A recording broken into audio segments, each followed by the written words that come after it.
Era un viernes por la noche cuando nos encontramos en el refugio, un bar pequeño en el centro de la ciudad, donde la luz tenue y el sonido de risas llenaban el aire. Después de un par de cervezas, Luis, con su habitual curiosidad, comenzó a hablar sobre una visita que había hecho a una antigua iglesia de San Nicolás. Su voz se volvió un poco más baja, como si temiera que alguien estuviera escuchando.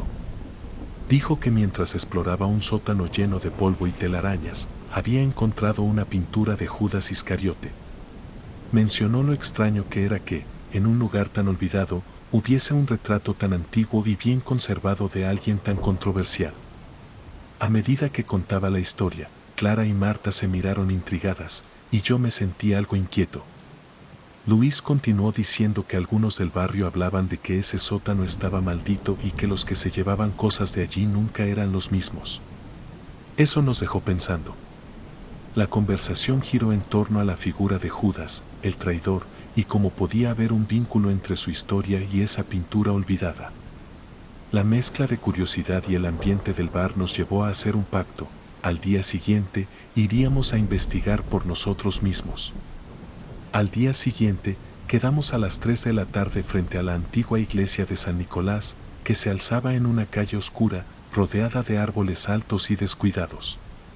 A medida que nos acercábamos, Clara mencionó la leyenda que había escuchado, que aquello que se encontraba en el sótano estaba marcado por una maldición. Luis se rió y dijo que esa era solo otra historia para asustar a los niños del barrio, pero Marta mantuvo el silencio, con una mirada que decía que le intrigaba más de lo que quería admitir. Juan, que llevaba una linterna, miraba con nerviosismo los alrededores, como si la atmósfera pesada pudiera cobrar vida en cualquier momento. Al abrir la puerta, descubrimos que estaba cubierta de polvo y moho, y chirrió con cada empujón. El aire era frío y olía a humedad. La luz del sol apenas penetraba en el interior, haciendo que las sombras parecieran más profundas. Mientras nos adentrábamos, comenzamos a hablar sobre las cosas que podríamos encontrar, cada uno aportando su propia inquietud y escepticismo. La emoción de la aventura se sentía palpable, pero había algo más, una sutileza en el aire que parecía susurrar que la exploración no sería tan simple como imaginábamos. Sin saberlo, esa curiosidad nos llevaría a confrontar algo que jamás hubiéramos querido encontrar. Al llegar a la iglesia de San Nicolás, la luz del ocaso se filtraba débilmente a través de las nubes, proyectando sombras alargadas en el suelo. Notamos que la puerta de entrada estaba entreabierta, un giro inesperado que nos hizo sentir ligeramente incómodos. Clara miró hacia adentro con desconfianza, sus ojos se agrandaron al notar el silencio abrumador que reinaba en el interior. No sé si deberíamos entrar, dijo, pero Luis rápidamente la convenció. No hay nada de qué preocuparse, solo es una iglesia vieja, insistió, empujándola suavemente hacia adelante. A medida que cruzábamos el umbral, una ráfaga de aire frío nos recibió, como si la estructura nos estuviera analizando. El canto de los pájaros ya no se escuchaba, y el crujir de nuestras pisadas parecía resonar en las paredes desmoronadas. Descendimos por una escalera de madera desgastada, cada paso llenándome de una inquietud creciente, mientras telarañas parecían danzar a nuestro alrededor. En el fondo, el sótano nos esperaba, envuelto en una sombra que prometía revelar secretos olvidados, pero la sensación de ser observados comenzaba a ser palpable. Clara continuaba sintiéndose incómoda, sus manos sudorosas mostraban que el escepticismo de los demás no era suficiente para calmarla. Al llegar al sótano, la penumbra nos envuelve. El aire está denso, y la luz de la linterna apenas atraviesa la oscuridad. Comenzamos a mover viejas cajas polvorientas, llenas de objetos que parecen de otra época. Los comentarios de distancia y risas nerviosas van desapareciendo, dejando solo el sonido del crujido de la madera y el roce del polvo. De repente, Marta grita. En una esquina, detrás de una caja rota, hay una pintura de Judas Iscariote. El marco antiguo tiene un brillo inusual y parece intacto a pesar de los años.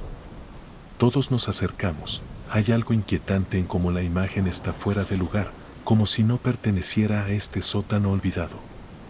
Marta, con una mirada fija, dice que se siente atraída por él. Sin esperar a que otros reaccionen, toma la pintura con ambas manos y comienza a maravillarse de los colores y detalles de la obra. Mientras tanto, Juan y Luis husmean en otras cajas, pero no pueden evitar mirar de reojo a Marta. Hay algo en su intensidad que los incomoda. A medida que ella la sostiene, el ambiente parece cambiar, la temperatura baja y una sensación de opresión nos envuelve. Marta empieza a hablar sobre lo que significa Judas, y los murmullos de los demás se vuelven susurros. Se siente cada vez más absorbida, como si la pintura la llamara, y eso inquieta a todos. Marta se quedó observando la pintura de Judas Iscariote, sus ojos se iluminaban con cada detalle que descubría. Sabían que Judas fue uno de los 12 apóstoles, pero se convirtió en el símbolo de la traición, comenzó a contar, mientras sostenía la obra con delicadeza. Luis, con una sonrisa sarcástica, le respondió: todo eso son solo historias viejas para asustar. Nadie se cree eso hoy en día. Pero a medida que Marta seguía hablando sobre las traiciones y arrepentimientos asociados con Judas, Juan sentía que el aire a su alrededor se tornaba denso y opresivo. Un escalofrío recorrió su espalda, no podía poner en palabras lo que lo inquietaba, pero había algo en esa pintura que no encajaba. Mientras Marta se sumergía en sus explicaciones, él se dio cuenta de que un frío inusual comenzaba a invadir el sótano, como si la pintura estuviera absorbiendo la calidez del lugar. La risa y burlas de Luis retumbaban en su mente, pero no podía dejar de pensar en el extraño escalofrío que lo seguía como una sombra. La incomodidad crecía en él, y no lograba deshacerse de la idea de que había algo más en esa pintura de lo que todos entendían. Al salir del sótano, nos encontramos luchando para abrir la puerta. Era sorprendentemente pesada y, después de varios intentos en vano, Clara empezó a inquietarse. No puedo creer que alguien la esté empujando, susurró, su voz tensa. Después de lo que pareció una eternidad, al final logramos abrirla de golpe, casi como si algo nos hubiera soltado. Al dar el paso hacia el exterior, la atmósfera cambió drásticamente. La luz del día nos golpeó, pero había algo en el aire que se sentía diferente, pesado. Miradas de desconocidos parecían seguirnos desde las ventanas de la iglesia, la sensación de que alguien nos vigilaba era abrumadora. Aunque no había nadie a la vista, el desconcierto nos hizo mirar hacia atrás, como si esperáramos ver una figura observándonos. El espacio que antes había sido familiar se volvió inquietante. Juan frunció el ceño, mientras Clara cruzaba los brazos, claramente incómoda. La risa y las bromas se extinguieron, y un silencio incómodo llenó el aire. Siguieron susurros que apenas entendía, pero la certeza de que la pintura había traído algo con ella comenzó a calar en nosotros. Decidimos ir a cenar a un restaurante cercano, un lugar llamado la Taberna del Puerto, famoso por sus mariscos. Desde que cruzamos la puerta, una sensación de alivio nos invadió, como si por fin pudiéramos dejar atrás la extraña atmósfera de la iglesia. Pero a medida que nos sentábamos, notamos que algo no estaba bien. Varias mesas estaban ocupadas por grupos de personas que se quedaban mirándonos fijamente, como si nuestra presencia despertara su interés. Juan fue el primero en mencionarlo con un susurro: ¿por qué nos miran así? Marta, con una sonrisa nerviosa, intentó restar importancia, pero en su mirada había inquietud. Clara jugaba con su servilleta, mientras Luis se servía una cerveza e intentaba distraerse, aunque su risa sonaba forzada. El ambiente, que una vez fue acogedor, se había vuelto opresivo. Un escalofrío recorrió la espalda de Juan cuando pensó en la pintura, la había traído con ellos y ahora se preguntaba si había sido una buena idea. Sus pensamientos eran interrumpidos por el sonido de una risa burlona de uno de los extraños en la mesa de al lado. La incomodidad fue creciendo entre nosotros, como un peso extra que nos mantenía alerta. Mientras la comida llegaba, no podía evitar sentir que estábamos siendo vigilados, y esa sensación de ser el centro de atención se volvía cada vez más perturbadora. Todos intentamos ignorarlo, pero la tensión se hizo palpable. Esa noche, mientras el grupo estaba disperso en sus respectivas casas, Clara recibió un mensaje de texto que la heló por dentro. Era de un número desconocido y decía: estamos vigilados. Judas se ha apoderado de ustedes. El contenido era inquietante, casi imposible de ignorar. Clara lo leyó varias veces, esperando encontrar alguna broma en el texto, pero no había nada que indicara que era una broma. Temiendo que sus amigos no le tomarían en serio, decidió capturar una captura de pantalla del mensaje y enviársela a Juan, Luis y Marta. ¿Han recibido algo extraño?, preguntó en el chat grupal. Cuando sus amigos respondieron, fue para despreciar sus preocupaciones. Luis dijo que probablemente era solo un broma de mal gusto, y Marta agregó que podrían deshacerse del número. Juan, aunque un poco más comprensivo, sugirió que era mejor dejar de pensar en la pintura y disfrutar de la noche. Clara sintió que la incomodidad crecía en su pecho. No podía sacudirse la sensación de que esa pintura había traído algo con ella, algo más que solo la historia de Judas. Esa inquietud y la sensación de que estaba siendo observada la llevaron a tomar una decisión. No podía ignorar lo que estaba sucediendo. Los días que siguieron a nuestra visita al sótano de la iglesia fueron extraños y incómodos. Luis comenzó a tener pesadillas en las que caía en una espiral de traiciones. Personas que solían confiar en él lo miraban con desdén. Se despertaba empapado en sudor, sintiéndose culpable por algo que no podía identificar, un peso en su pecho que no lo dejaba en paz.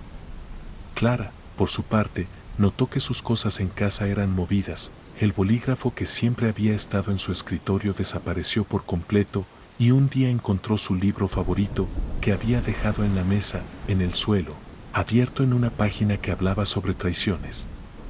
Al principio, pensó que podía ser solo su imaginación, pero la incomodidad creció cuando encontró su chaqueta colgada de un gancho que nunca usaba. Mientras esto sucedía, Marta seguía teniendo la pintura de Judas en su habitación. Ella decía que no había nada de qué preocuparse, que era solo una obra de arte. Pero algo en su mirada reflejaba una obsesión, como si la pintura la estuviera llamando. La atmósfera entre nosotros había cambiado. Todos empezamos a sentir que estábamos bajo una especie de vigilancia. La sensación de que algo pegajoso se había instalado entre nuestras vidas era innegable, y cada nuevo día parecía traer consigo más inquietantes coincidencias. Marta colgó la pintura de Judas en la pared de su habitación con entusiasmo, sin pensar en los rumores que rodeaban su origen.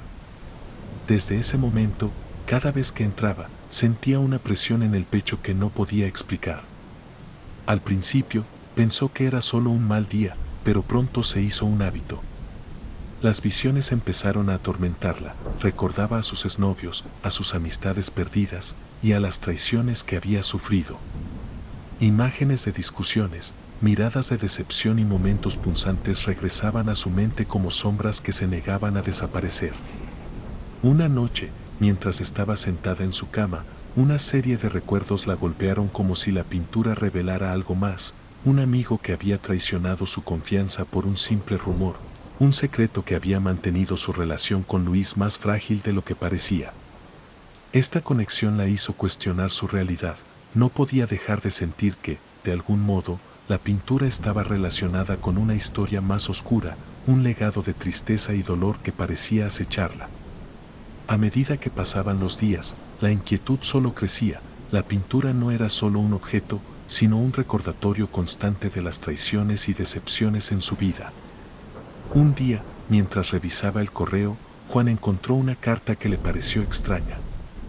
No tenía remitente, pero el tipo de papel y la caligrafía le resultaban familiares. Al abrirla, se encontró con un mensaje inquietante. Vienen a buscar la pintura.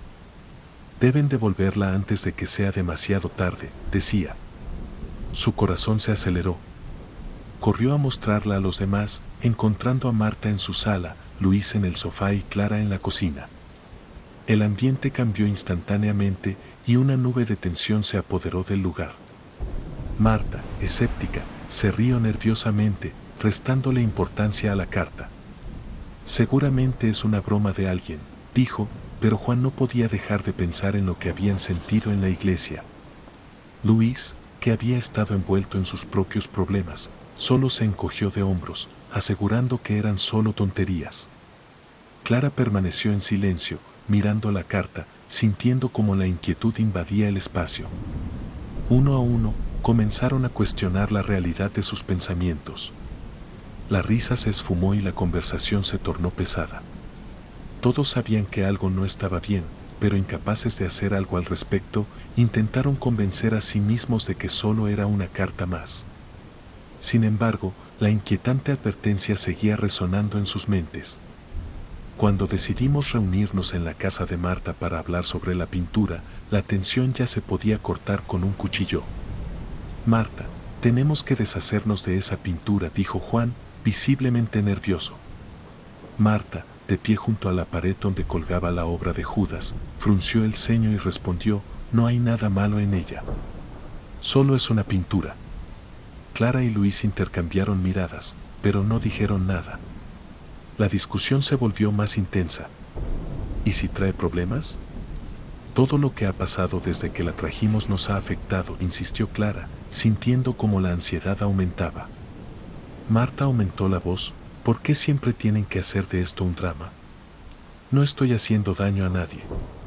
Después de una acalorada conversación, nos marchamos, cada uno sumido en sus propios pensamientos.